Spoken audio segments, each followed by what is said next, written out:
Hello, it's Nikki and welcome back. Today I'm talking about actually achieving your goals. And I know that the 5-year plan is seen as like this big, beautiful thing that you can strive towards. But I know for me, 5-year plans are great, but sometimes they are stifling. Sometimes they're overwhelming. Sometimes they just don't help me because I need to close the gap. I need to make the next move. So for the purposes of this video, I'm going to be talking about a monthly time frame. And I'm recording this on the 1st of the month and also the first day of the last quarter of 2023. Now, if you're watching this at another time, no worries at all. It's perfect for those days. You know, when you wake up and everything in your body is saying, come on, kid, it's time to make a change. It's time to make some moves. And I'm bored. I'm bored of that mindset stuff, those voices in my head, that sense of, oh, I don't know if I can do it, that negativity. And you know it's your time. This is going to be great for you because it will really help you break down the process and really set yourself up for success. So in this video, I'm going to give you 10 things that you can do to maximize the chances that you will actually achieve your goals at the end of the month. Number 1, spend some time with the final day. What I mean by this is physically, and even if you're doing this at another point, but you want to track something for 30 days, take your calendar out, take your diary out, and have a look at what day of the week it falls. What will you be doing? What's happening? Have you got something in the diary then?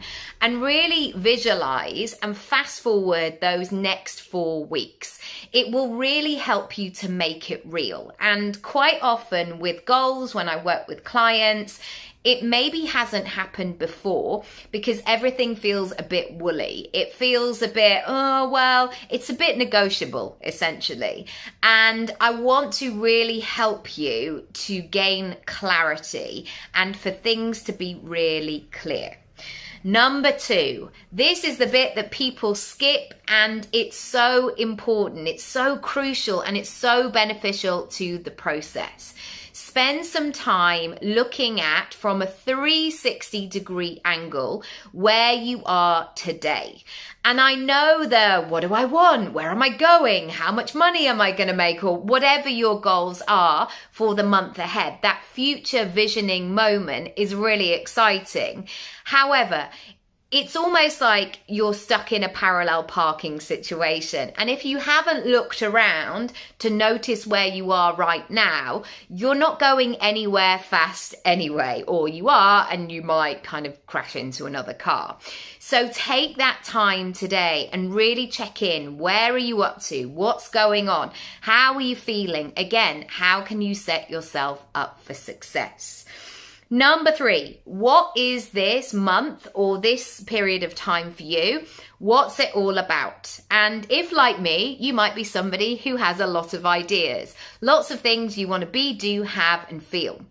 And you'll get there. You'll get to do all of the things that you want to do. But for the purposes of this exercise, have a go at playing this version of the game.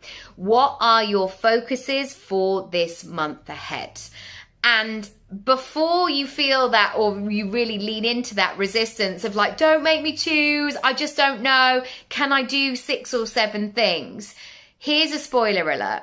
If you focus on one thing, if you get really good at that, if you go all in, all of the other areas of your life are going to feel the benefit of that. So don't worry that you're going to leave other stuff behind. Actually becoming the person who sets that habit, who gets everything really clear and focused, you will feel that ripple effect in all areas of your life. Number 4, what am I tracking? This is a really great exercise and it doesn't have to be complicated. You can go all in and create a spreadsheet or a tick list or whatever it might be. Or it may be you just writing in your diary each and every day a couple of sentences as to where you're up to. This is great for knowing exactly where you are, because maybe on day 7 you're much further than you thought you would be. Like, things are happening, things are cooking. And equally, you might get to day 25 and think, I have not made the progress that I wanted to, and it will give you that momentum to keep going. I think there is a huge spectrum between where you are right now and where you want to get to. And what we're really interested in is that middle bit, because there are so many clues in there of what is going on. And it's a really nuanced process. So allow tracking to be part of your process. And again, it doesn't have to be complicated. Okay, the next one. What am I going to do differently? It's the old phrase, what's got you here won't get you there. And I believe when I'm looking at my own goals, yes, there are some things that are tried and tested and I can incorporate in there, but sometimes it's going to be requiring a new version of myself or a heightened version or a different flavor of myself. So here what I'm looking for is to come up with some solutions, some really practical things of like, right, what am I going to do differently here? And how can I make it really fun? Next, my belief system. If I don't believe it, then nobody else is either. And so we really have to work on our own belief, our own self-confidence. And one thing that I do all of the time is to welcome all of the feelings. I did that on a run this morning. I spent the first part of it thinking about my goals and then almost coming up with all of the stuff in my head, the worries, the thoughts, the feelings, the concerns of why it wasn't going to happen. And I really welcome them, like, yeah, what else? What else is in there? Okay, let's keep exploring. Because once you pull them to the surface, you can either say, well, that's not true anyway, so I'm going to ignore that. Or sometimes you have that aha moment of, oh, that's what I'm really worried about. Okay, so I need to come up with a plan to support that. Next, think about the tried and tested things. What really works for you? And sometimes this is going back into maybe times in your life where you just felt like you were on a roll, things were happening, things were moving and shaking. And so I want you to consider what really helps you to create that momentum.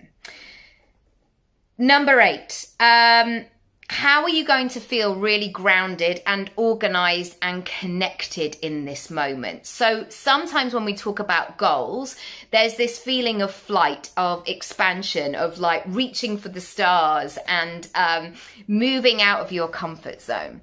However, we have to become familiar like a flight would. A flight can't just keep going for ages and ages. It has to be refueled. It has to be cleaned. It has to rest.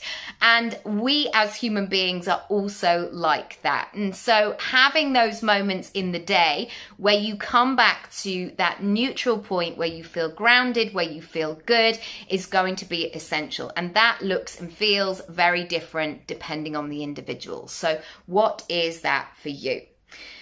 2 more things. Write it down, stick it on your wall. Have it as a notification, put it as your screensaver. If you are seeing it frequently, you're more likely to connect with it. It's as simple as that. It's not complicated. And I know so often people put all of this emphasis on January the 1st, like, right, I'm going to do this thing. And they write this huge list of goals down and then they put it in a drawer and then they forget about it. And then they discover it 4 years later, like, oh yeah, January 2018, I was going to do that, wasn't I?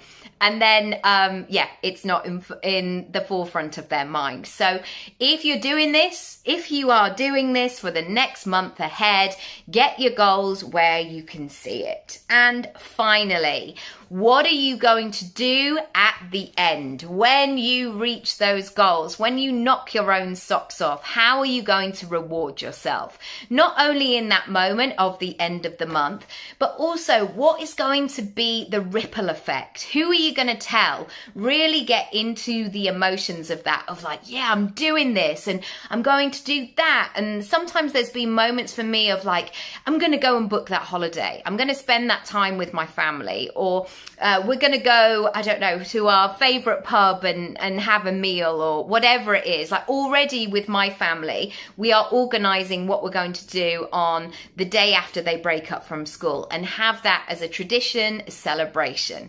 So I hope that's been helpful. Feel free to write down below what you're working on, what this month is all about for you, so we can become accountable. And even just writing it down shows yourself that it is important, and you are very important, and I want to see you thrive. If I can help you move forward in other ways, or if you want to go more into depth of goal setting, go to my goal setting room. It is a free resource packed full of free videos that you can go deeper into this process. But that's it for now. I was going to say something else profound, but I'm not. I'm going to leave it there. Good luck this month. Go for it. And I can't wait to see what you do, what happens, and the shifts that you make. And make sure you let me know. I would love, love, love to hear. That's it for now. I'll see you very soon. Bye.